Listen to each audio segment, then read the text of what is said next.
Hello, Broadway besties, and welcome to From the Mezzanine, the Broadway podcast for the Broadway fans.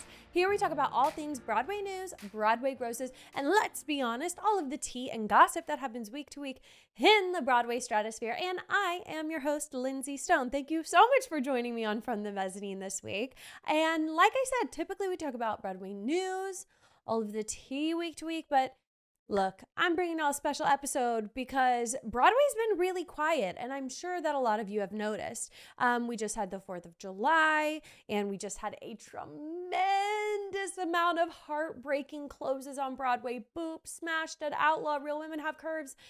It's been very sad and disappointing lately, and very quiet since the Tonys happened. Honestly, we're just kind of in that quiet time of summer, post-Tonys. Everybody's living out their high. Sunset Boulevard rush lines are longer than ever before. Same for Maybe Happy Ending. I saw a rush report this morning that said that Maybe Happy Ending had like 45, 50 people in line for their rush, and that is crazy, and I'm really happy for them. But other than that, there's not many new announcements coming out. So I thought, what would be better than to take a look back at the shows that I've seen this year and do a rating for each one in the order that I saw them, since it's July and we are halfway through the year. Fun, right? You may have noticed if you're watching on Spotify or YouTube, I have two very tall stacks of playbills next to me, and we are going to be going through each show that I saw. I have seen 40 shows this year so far, 40. And I've seen 30 different shows. So there's 10 shows that have been repeats. And I wonder if you guys can guess which ones those are. I'm sure that you can if you're a Broadway bestie that's been around for a while. At the top of the app, let me give a little plug. Make sure you're following me on TikTok and Instagram at From the Mezzanine Broadway. And by the way, I also have a website where you can find all things From the Mezzanine.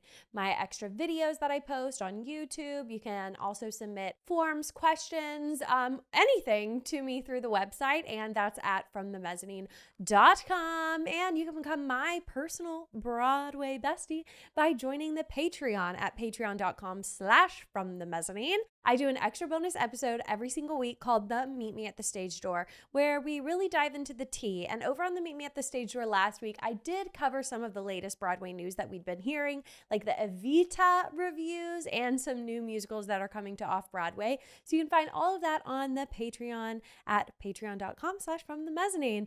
Let's get into our Broadway grosses. So this is for the week ending on June 29th, and our top of the leaderboard is Wicked, better than ever, doing so well. Glengarry Glen Ross is actually our number 2, and in its final week, The Picture of Dorian Gray is our number 3, making over $2 million that week. Wow. Glengarry Glen Ross, how long is it on for? It is closing. Oh, it's closing week as well. I feel like I have not been good about tracking closing dates for shows. I'm always tracking when they're opening, how they're doing, but I have a really hard time in tracking closing dates for shows that are limited engagements. Like, for example, when does the last 5 years close? Because we should be coming up on that soon. Let me see. Let me get that date for you guys. Oh my God, it already passed. See, this is what I mean. I didn't know that. It played its final performance on June 22nd. I cannot believe I had no idea. I would have thought that I would have known that, considering that they should have been moving their way up in the grosses as they got closer and closer to their closing, but they didn't. Wow. Okay. Let's take a closer look, especially at where they fell last week. So Glengarry Glen Ross closed. Picture of Dorian Gray closed. Last 5 years closed. So definitely Glengarry and Glen Ross and Picture of Dorian Gray did very well in their closing week, grossing so much and placing them in the top 3 of the week. Lion King is number 4. Hamilton is 5. Sunset Boulevard is 6. Like I said, their rush lines are crazy. I know last week was Nicole Scherzinger and Tom Francis's birthday, which, how kismet is that? Isn't that hard to believe that they have the exact same birthday? And how cute that they performed together on their birthdays. That's so special. So I know a lot of the diehard Sunset Boulevarders. Is that what they call themselves? Norma Desmondiers, who knows? I'm sure that they went to support their show in that week. And we also will probably notice next week that Gypsy, their grosses will probably decrease because Montego Glover is in the show while Audra is on vacation. And I've heard amazing things about her performance, but I do think that people go to see Audra, so I do think it will dip in the grosses. But they did offer some promos and some more discounted tickets than they typically do for Audra, like $25 rush tickets, which is amazing. So we'll see how that affected their week in grosses next week. Following Sunset Boulevard, we have Aladdin at 7. Death Becomes Her is 8. Maybe Happy Ending is 9. Maybe Happy Ending is in the top 10, you guys. Oh my gosh, I feel like we haven't seen that yet. And Just in Time is beneath Maybe Happy Ending. I'm shook beyond belief. Just in Time is 10. Maybe Happy Ending had 102% capacity last week. That is so incredible. Buena Vista Social Club was at 11, Outsiders 12. Just want to see what's potentially going to bump into that top 10 space. Gatsby's doing pretty well. Gypsy's dipped down quite a lot, you guys. 66% capacity last week. That's very, very bad. I do think their time is coming near, which is okay. I love Gypsy so much, but I have always felt deep down that this is the sort of show that is not going to extend past Audra's reign. The show is practically called Audra Gypsy, for crying out loud. They can't completely rebrand it. They could, but I don't think that they will. And so once Audra is finished, I think this show will close with her, unfortunately. But I do think that's right, and I think that it's okay. Something about the staging of the production has always sort of felt like a limited engagement to me. So I won't be surprised when that announcement comes relatively soon, considering a 66% capacity. That's extremely, extremely low. And they have so many people in this cast. It is huge. And I would imagine some high ticket actors, Joy Woods, Jordan Tyson, Audra, Danny Burstein. I have been corrected. And thank you guys for letting me know, because I had no idea. I have always said Danny Bernstein. Danny Bernstein, Danny Bernstein. It's Burstein. I had no idea. I love this man. I have probably mentioned his name on the podcast dozens of times, and I feel terrible that I've always gotten his name wrong. It's Burstein. I have no idea why I thought it was Bernstein, but that's my bad. That's fully my bad. Let's take a very cautious look at the bottom of these grosses, especially, last 5 years won't even be in it because they closed before, because this is for the week ending on the 29th. Okay, so they won't even be in it. Wait, I'm going to do a deep dive real quick because I need to see how their grosses were in their last week. Let's check it out. Detour. Wow, that means I was reporting on it being its last week and I had no idea. Dang, let's see how they did at the end of their run. So in the last 5 years, last week, they grossed just over $500,000 and they still only had 85% capacity.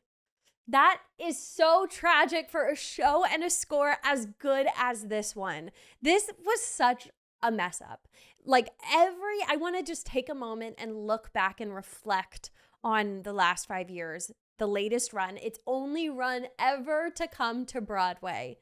So this was my most anticipated show of the season. There are episodes where I've said, oh my gosh, I think last 5 years is going to be the best show of the season. It is in writing on previous podcasts.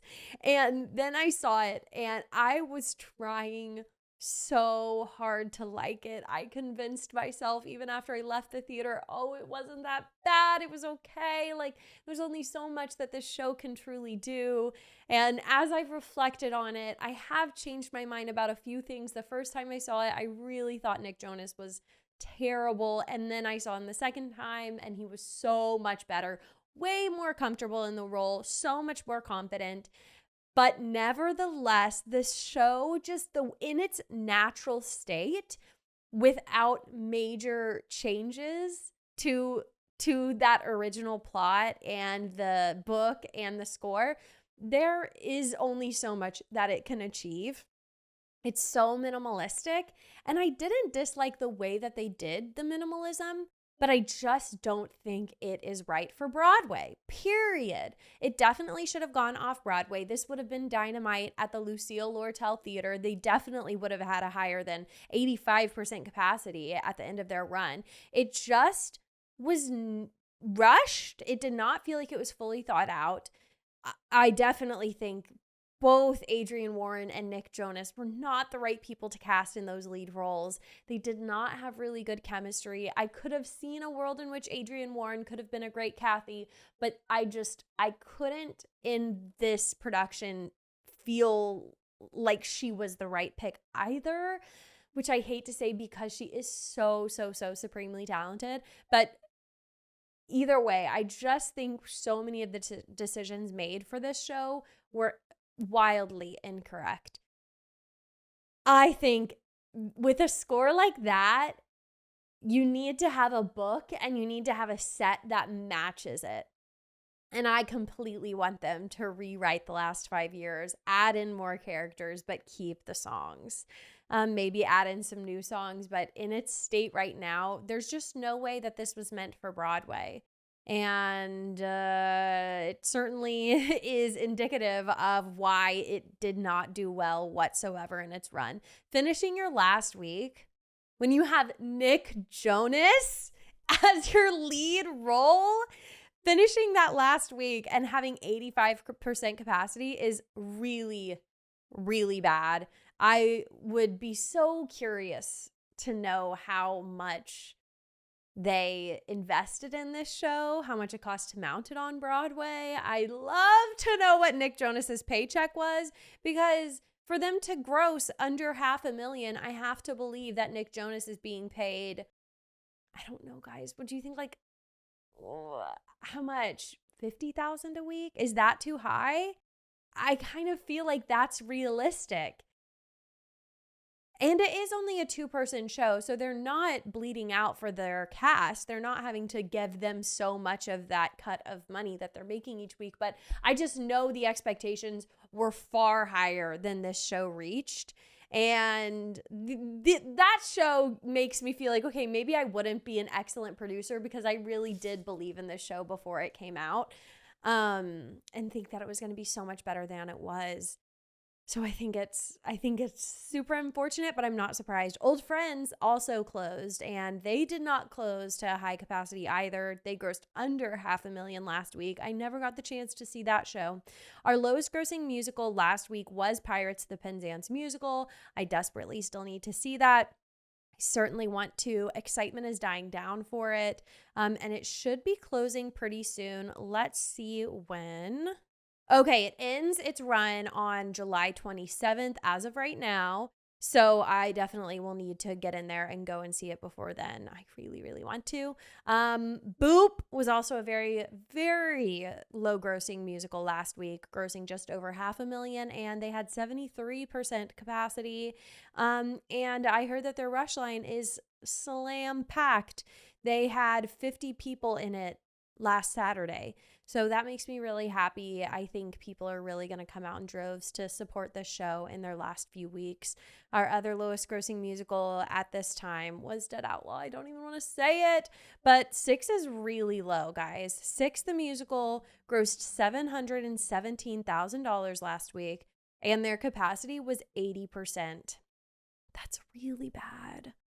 So it's time. It's time. I know Six has cemented themselves as a long-running Broadway show at this point. They really have, coming back after COVID, doing so well. But this musical also was such an era musical. It really, to me, I correlate it with COVID. I really do, because that's when I was listening to the soundtrack nonstop. I loved it.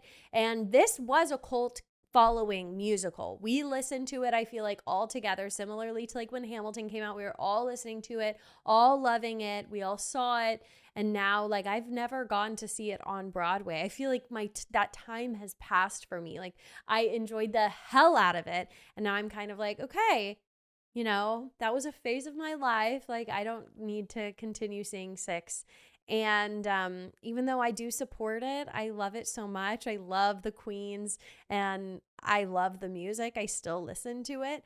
But I definitely think it was more of like a time period show. Like, it was very relevant back in 2020. And for some reason, it doesn't have like that staying power that I think other long running shows on Broadway have, like Moulin Rouge and Hadestown, who they fluctuate here and there. Definitely Hadestown does. And Hadestown is almost as low as Six the Musical. They grossed well similar amount. However, Hadestown had a 98% capacity last week. So big difference in that matter for sure. But yeah, so it looks like Real Women Have Curves did great in their last week on Broadway, and they had a 93% capacity. So that makes me really happy for them, going out strong. And I am ready for us to get through this little dead phase of Broadway. I have been really excited about so many things happening off Broadway. I have my Ginger Twinsies tickets. I'm seeing it on my birthday, July 22nd. I can't wait. Maybe there are some new Broadway besties out there who don't know, but The Parent Trap is and always will be my favorite musical. It's soon to be my favorite musical, but my favorite movie ever. I love it so much. So the fact that they are turning it into a gender bent parody musical called Ginger Twinsies, I really can't express how excited I am for it. I did see Heather's yesterday, and it is taking everything within me to not break it down with you guys yet, but there's an embargo. Let me get a little businessy with you guys, but there's an embargo on reviews until later this week. So I will let you guys know my Heather's review. That will come out as a bonus later this week as soon as I possibly can. But Heather's is so exciting off Broadway right now. I also, this week, I am going to see a show called Shakespeare. Let me get the full name. The Complete Works of William Shakespeare, abridged, revised, again. That's the name of it. And it's taking place at the Shakespeare Theater of New Jersey. And I love going out of New York to see shows, especially in New Jersey. I've seen so much great theater in New Jersey, like Paper Mill Playhouse, the McCarter Theater, and now I'm so excited to check out the Shakespeare Theater of New Jersey. Let me tell you guys about this play. I'm seeing it later this week, like I said, and they say if you like Shakespeare, you'll love it. If you hate Shakespeare, you'll also love it. And I think I fall somewhere in that middle range. It's like I will not go see something just to see it if it's Shakespeare, because I don't love Shakespeare. But I don't hate Shakespeare. I'm still intrigued by Shakespeare because I did love Richard II when I saw that in the West End. So I'm kind of like a Shakespeare lover and hater, depends on the day. So this sounds really intriguing to me. And here's the dealio. It's 37 of Shakespeare's plays in 99 minutes with 3 actors. So it kind of sounds like a chaotic nightmare/dream that I'm completely on board for. Like, it sounds so crazy. But if y'all are interested in seeing it, if you're visiting New Jersey or New York, the theater is not that far outside of Manhattan either. I will put all of the information so that you can buy tickets to the show down in the show notes below. It is starting its run on July 9th and will be playing through July 27th. It is a nonprofit theater in New Jersey, so I definitely want to do everything that we can to support these nonprofit theaters. And I'm so excited. I'll let y'all know how it is once I get back. Speaking of once I get back, I'm going on vacation. Like I mentioned last week on the episode, I'm actually going to take a week off of From the Mezzanine. Crazy, right? Please don't miss me too much, but please come back. I'm going to be taking off the week of the 22nd. So that's my birthday too. So don't forget. No, but there will not be an episode coming out on Tuesday, July 22nd.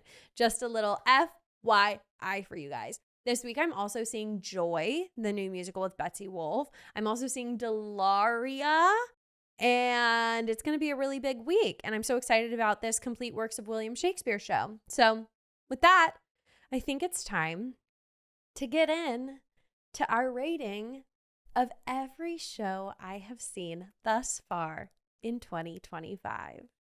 Let me tell you how this is going to work, because we need some organization here to make sure this goes over smoothly. So I am going to be answering these 4 questions for every single show.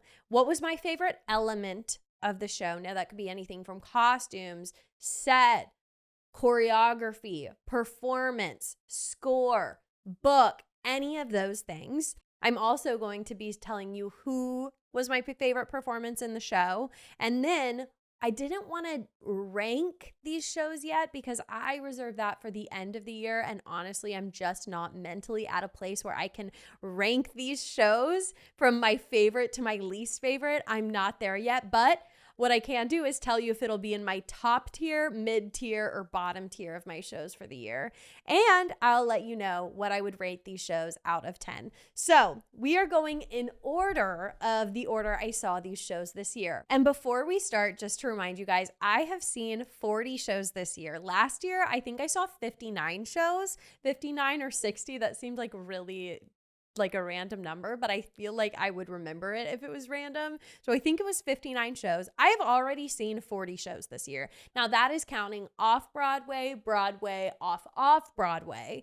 And so right now I am tracking to have seen 80 shows this year. And I think it's possible, but that is a steep increase from last year, going from 59 to 80.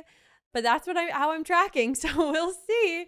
We'll definitely see. My first show of the entire year of 2025 was Drag the Musical. This show was so memorable, and it actually prompted me to start listening to the cast album afterwards. That is really the sign of a great Broadway show to me, because I don't listen to cast albums willy-nilly. I won't listen to every single cast album.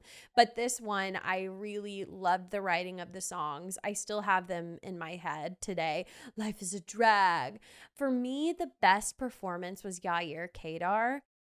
He played Brendan, and he sang the most beautiful song, and there was not a dry eye in the entire house. It was like, I'm just Brendan. It was so precious, but also there were a lot of amazing, amazing performances in this show. My favorite was Laguna Blue. She was amazing, and of course, all of the queens were totally fabulous. The biggest standout element for me, it was probably, I'm so like stuck between picking either costume or set, because the costumes were amazing and so was the set. It's a drag musical, honey. If the costumes aren't amazing, you're doing something wrong. But also I loved the score. There was a lot to love about drag. I think most memorable, though, is probably the set. I really had to like dig deep in my mind there, because the set was really cool. I loved the 2 dueling drag bars, and I loved the band that was like tucked away in like another room, and it felt really immersive. Like you were a member of their drag bars, and you were like there for a night of fun. The set was awesome. What I would rate it out of 10? I would rate it 8 out of 10. I think it was really fabulous. And I think that this will probably fall top middle tier for me come the end of the year. My second show of the year was The Outsiders. I have already seen this show twice. I saw it at the very start of the year, and then just a couple of weeks ago. I am beating a dead horse at this point. I don't need to keep telling y'all what I think about The Outsiders. My favorite element is maybe the choreography. That's the first thing that came to my mind. My favorite performance is Brent Comer or Josh Boone, because that's when I saw it the first time this year. It was Josh Boone's last performance. So, of course, that's my favorite. I like hate that I place shows that I have seen in previous years in my ranking for like the current year, because it doesn't necessarily feel fair, because this is going to be in my top 10, but it was in my top 10 for the past 2 years, 1 year. It was like past 2 years. April. Yeah, past 2 years it's been in my top 10.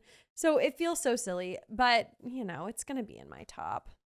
Okay, English. This was a really excellent play that I saw this year. My favorite element was definitely the performance. There wasn't much in terms of the costumes. The set design was really interesting. I loved it, but the performances were the best part. The book was written extremely well. So I guess book/performances.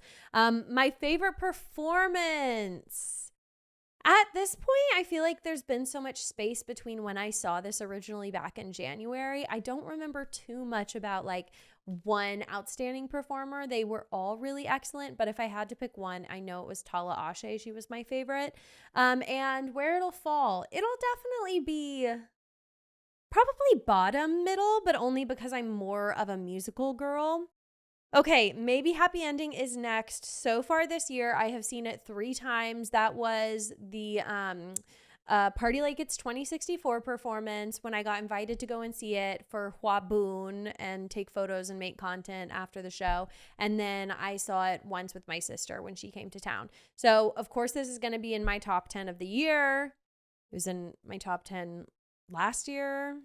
October, yeah, because it opened in October. And my favorite element, the entire thing, I cannot pick. And my favorite performance is Darren Criss, and it's a 10 out of 10. You don't even know anything else. Okay, You're in Town. This is a huge, pleasant surprise of the year. My favorite element, probably the book, because I was literally belly laughing. I could not stop laughing. My face hurt so bad after the show because I was just smiling and laughing the entire time. I had no idea that I was going to love this musical as much as I did, and I regret not seeing it sooner in its run so that I could go back. It was so amazing. My favorite performance was probably Jeremy Strong, but also Keala Settle was amazing in it, and also Rainn Wilson was amazing in it. I loved it so much. Sarah Stiles was everything. This will probably be in my top 10 this year, or at least my top 15. And out of 10, I would give it a 10 out of 10. It was perfect. I loved it so much. Okay, now we're finally at a show where I feel like it's not going to be so positive. I saw Redwood this year. My favorite element, I did enjoy the story. I thought the story was really authentic and entertaining and somewhat predictable, but still I was interested in it. I didn't love the set. I didn't love all of the LED screens. My favorite performance was obviously Idina Menzel. I really loved some of her songs in this, and just letting her belt in my face is the best in the entire world. It will be in my bottom tier this year. Unfortunately, I had such high hopes for it. I'm really disappointed to even still be just feeling like a pit about it. It's just because I have such an allegiance to Idina Menzel and I love her so deeply. But I'm really glad that I saw this show. Definitely not a bad show by any means. I would give it a 5 out of 10 though. It was not for me. I saw Moulin Rouge this year. This was with John Cardoza and Soleil Pfeiffer. I do have to say this was the worst. Oh, wow. Okay, we're really coming out with it. This was probably the worst version of Moulin Rouge that I've seen, which is so sad. It just felt like an off night, especially in Act 1 of the musical. I love this show so much, though, despite all of it. I just didn't feel like John Cardoza and Soleil Pfeiffer had great chemistry and that longing for each other that Christian and Satine need to have. And John Cardoza, I love him. Soleil Pfeiffer, I love her. I'll be back to the Rouge. And John Cardoza the next night called out because he was sick. So I definitely think that there were some outside elements that were just coloring the the experience of this show and their performances, but nevertheless, I love this show. This, though, it's gonna rank in my middle. This is like my second favorite show in the entire world, but if I'm basing it on this performance I saw, it would be mid-tier, and out of 10, I'm still gonna give it like an 8 out of 10 because the ensemble just makes this show for me. They're the best part. The choreography is always so good no matter what. And yeah, that is probably my favorite element of this show is the set and the choreography. It's so larger than life, and I love the energy that it brings to the show. Jonathan Larson Project. Now, this was off-Broadway playing at the Orpheum Theater. Really unique show, unlike anything I'd ever seen and probably will ever see. It was basically a hodgepodge of all of Jonathan Larson, not all of, but like a hodgepodge of unmounted, unplaced works of Jonathan Larson. So nothing from like Tick, Tick, Boom or Rent, kind of like his scrapped throwaway songs. And they were put into this more musical review. It didn't so much as tell a story as it did just put his works on display to the audience. The performances were really good in this. My favorite part was just the score. I loved being able to peel back the page of what we could have gotten from Jonathan Larson and hear more from him. But I will say this is going to rank in my bottom tier because it was more of a review. It's hard to pit it against these other fully fledged shows. I don't think it quite achieved the same sticking power that a lot of these musicals do for me, just because it didn't really have a plot or a story, and maybe there was a story, I just couldn't decipher it. So I do think this is going to be in the bottom tier for this year, but I still am so happy that I saw it. My favorite performance was, where is she? This one woman who she was also in Tick, Tick, Boom, and she was so interesting. Lauren Marcus. I can't wait to see her in something else. She's just one of those people who, when they're on a stage, you're like magnetized to them. You're like, my eyes couldn't get off of her. She was so interesting. So yeah, that's Jonathan Larson Project. Did I say what I would rate it out of 10? I would probably give it a 5 out of 10 as well. Okay, guys, Little Shop of Horrors. This is gonna be a big one for me this past year. This was when Milo Manheim and Liz Gillies were in it together. My favorite element was definitely they were all so good. Okay, favorite element, maybe the set was amazing. The robotics, the puppeteering of the plant of Audrey 2. Favorite performance, obviously Milo Manheim, although Liz Gillies was so fabulous and amazing. But Milo, he's just my everything. It will definitely be in my top 10 of the year. I wish I could watch it on repeat. Maybe I need to get a slime tutorial. Out of 10, it's a 10 out of 10. Hands down. Okay, now I'm picking up my other big stack of playbills. Let's see if I can do this without knocking over my water. We have another large set of playbills, everybody. Okay, now we are working our way into, I think this is about like March-ish, and Juliet. I saw this for the second time this year, and wow, did it wow me. I was shook to my core. Joey Fatone was my favorite performance, my favorite element. Maybe just the energy that this show brings. It was so fabulous. I'm so glad I saw it a second time, because the first time was not fair. Like I didn't want to like it because I was like, ooh, I love Moulin Rouge so much. There's no way I can love Anne Juliet because they're too similar. Well, honey, you can love both. It's possible. It was amazing. I don't know what my favorite element is. I just love like the aesthetic and the atmosphere that this show has. It's just so fun and silly and goofy and non-serious. It's a beautiful, beautiful show. This year it will probably fall like middle tier for me, middle top. And out of 10, I would give it, what would I give it? I think a 10 out of 10. It was so good. Okay, I have seen Gypsy once this year. I did see it last year as well. This is one of my favorite shows ever. Definitely a 10 out of 10. My favorite aspect,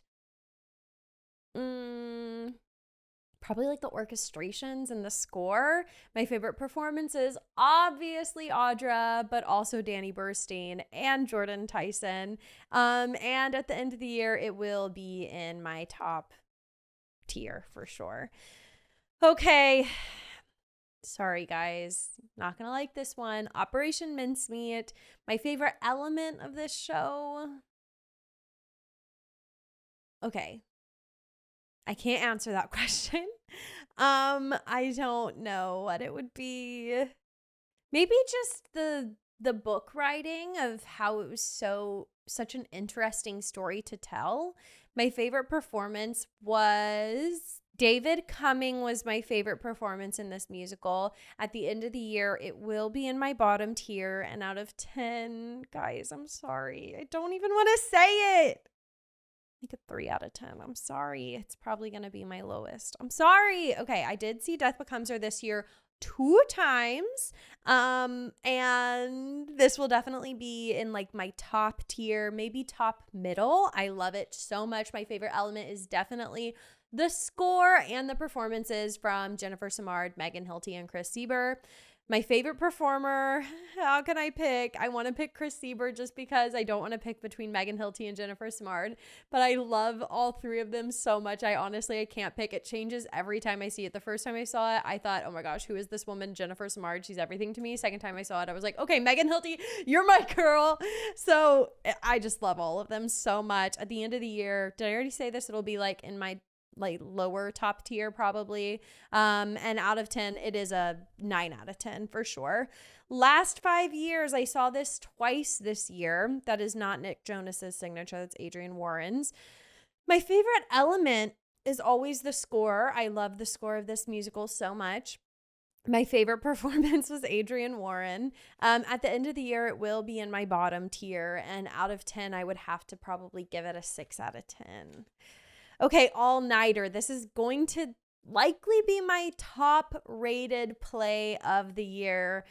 My favorite element was the book. I thought it was extremely relatable and very authentic to young girls, like college age students. I don't know what to call them at that time, and like friendship, toxic friendship, but oh my gosh, I just love this play so much. My favorite performance came from Havana Rose Liu. She was so real in this play. At the end of the year, it'll definitely be in my top, and out of 10, I would give it a 9 out of 10. Smash, you guys. I only got to see this musical 1 time, unfortunately. I wish I could have seen it more. My favorite element was definitely the book and the choreography, because the book was hilarious, and I've never been in an audience where it felt like we were all laughing at the same jokes at the same time. Like everybody was in on it together, and also just the choreography was so amazing. National pastime, it's the best.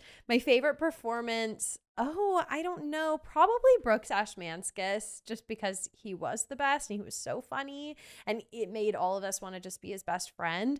At the end of the year, this will probably fall in the middle tier for me, and out of 10, I would give it a 8.5 out of 10. It was so fun and irreverent. It was great.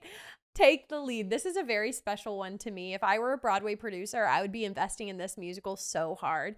This was so amazing. I got to attend their opening night. This played at Paper Mill Playhouse. And my favorite element, without a doubt, was the choreography. It was so amazing, but also the music was incredible. My favorite performance, I don't know. Everybody was fabulous. I don't know. Adrienne Bailon was very good, but I could not say she was my favorite performance.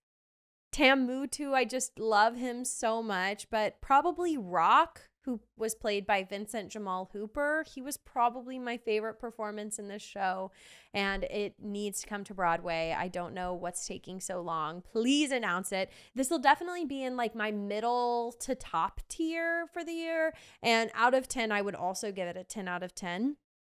I saw Boop twice this year, and my favorite element, the choreography is incredible. The costumes are amazing. I guess I'll go with choreography though. Also, the score is so good. I've been listening to this album so much. My favorite performance is obviously Jasmine Amy Rogers. I'll be thinking about that performance for the rest of my life. At the end of the year, this will probably be in my top tier, and out of 10, I would give it a 10 out of 10. Everybody was sleeping on Boop, and I'm mad about it. Floyd Collins, this was another highly, highly anticipated show of the year for me, much like the last 5 years that just didn't make the cut for me. My favorite element was just Jeremy Jordan. Is that enough to say? He was obviously also my favorite performance, although maybe Taylor Trench is going to win this one for me. Yeah, I think Taylor Trench was my favorite performance from Floyd Collins. At the end of the year, this will probably be in my bottom tier, and out of 10, I would give it a 6 out of 10. It just wasn't very entertaining to me. Now, my next musical is the musical I have seen the most so far this year, and the most I will see it because it's closed. Dead Outlaw. I saw it 4 times this year. I love it so much, and I miss it so much. I'm so sad that it's gone. I cannot wait. They announced that it's going to be like fully produced by Audible Theater, so we'll get to listen to the entire musical all the way through Audible, and I'm very excited about that because I need the entire musical to just have it in my headphones at all times to make me stop crying about the fact that it closed. This where do I begin? My favorite performance in Dead Outlaw is obviously Andrew Durand. He's so amazing. I also love Julia Nittell and Dashiell Eves, and I love that this musical introduced me to so many new amazing theatrical performers. Everybody in this cast is just incredible. My favorite element is the score. I think the score is incredible. I'm sitting in the theater slapping the heck out of my knee like I'm on fire for this show.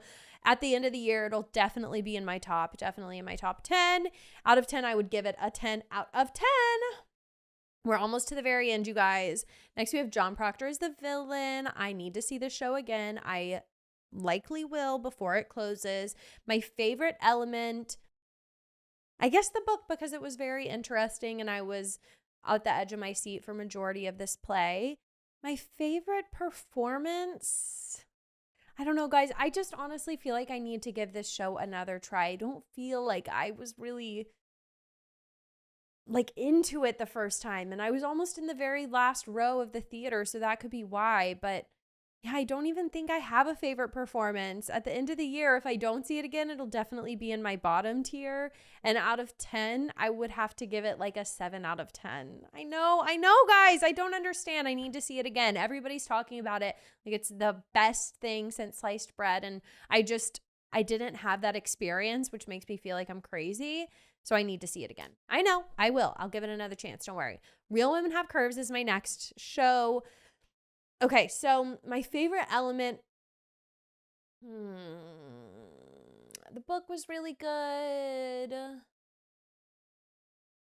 costumes were all right. I would probably say the book and the world building that they created in this musical. You got to know the characters very deeply, and I loved that aspect of it. My favorite performance was the lead girl, Tatiana. She was fabulous. At the end of the year, unfortunately, this is going to be in my bottom tier. It just did not make a lasting impression on me personally. But out of 10, I would give it a 7 out of 10.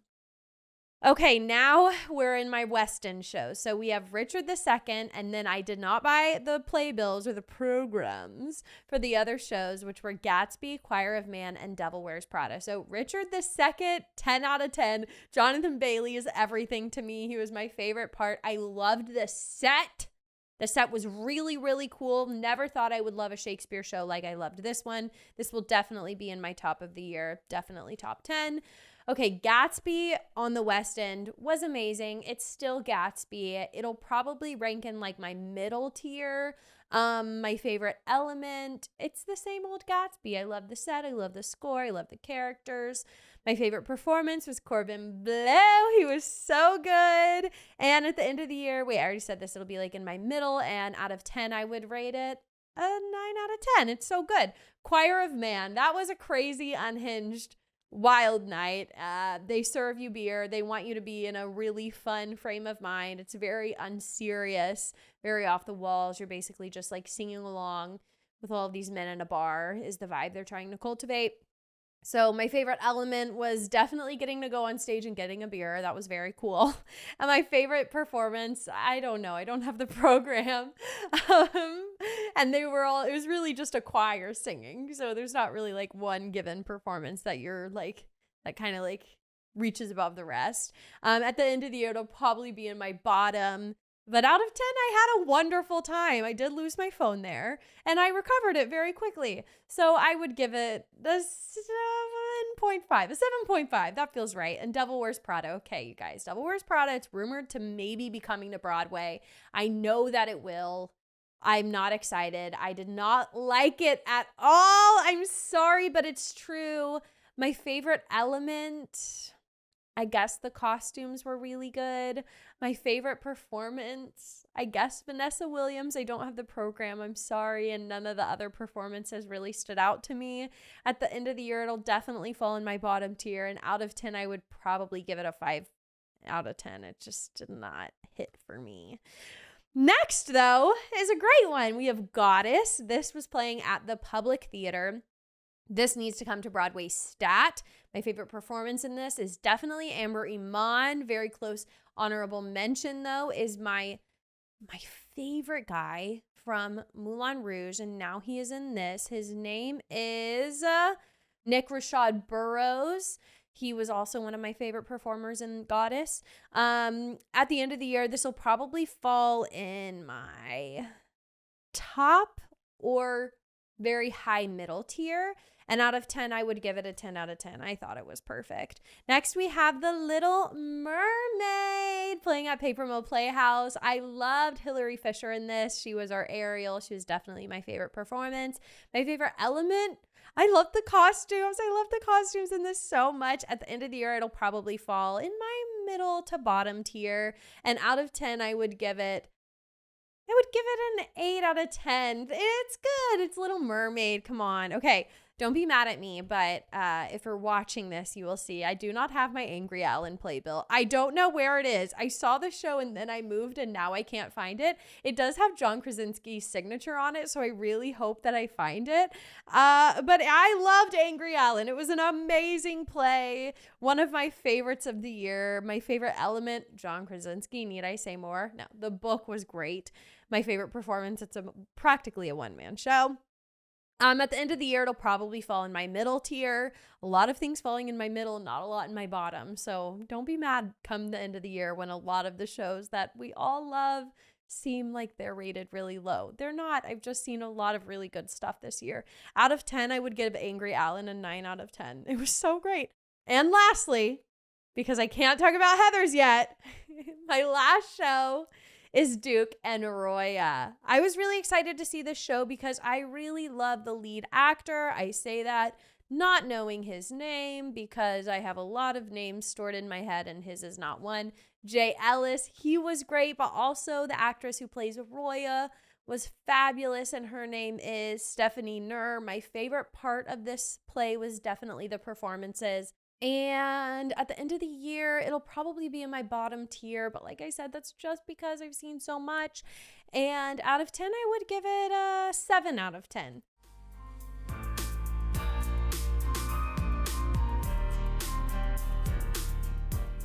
So, everybody, that is my, so far, year in Broadway, Off-Broadway, and Off-Broadway. This was really fun. I'm glad that we did this. It kind of gave me like an idea of how much I've seen, and come December, I will be able to be like, okay, I said this was like in my bottom to middle, so I'll at least have some sort of foundation. Definitely come back next week, guys, because I will be releasing my Heathers review. I can't wait to talk with y'all about it. There's so much to say that I just cannot say yet. I also have a very special interview to share with you guys. And that is all I can say about that as well. But it might it just might have something to do with Heathers. So that will all be in next week's episode. And then the following week, I will be taking the week off because I will be out of the city and out of commission and enjoying some family time. So thank you guys so much for joining me on this episode of From the Mezzanine. You can find all things From the Mezzanine at www.fromthemezzanine.com. You can find me on TikTok and Instagram at From the Mezzanine Broadway. Make sure if you're watching this on YouTube to subscribe. Let me know your thoughts, as long as they're nice, in the comments down below if you're watching on YouTube. And thank you guys once again so much for being my Broadway besties. I'll see you next time. Bye! I can't wait to talk about Heathers! Bye, guys!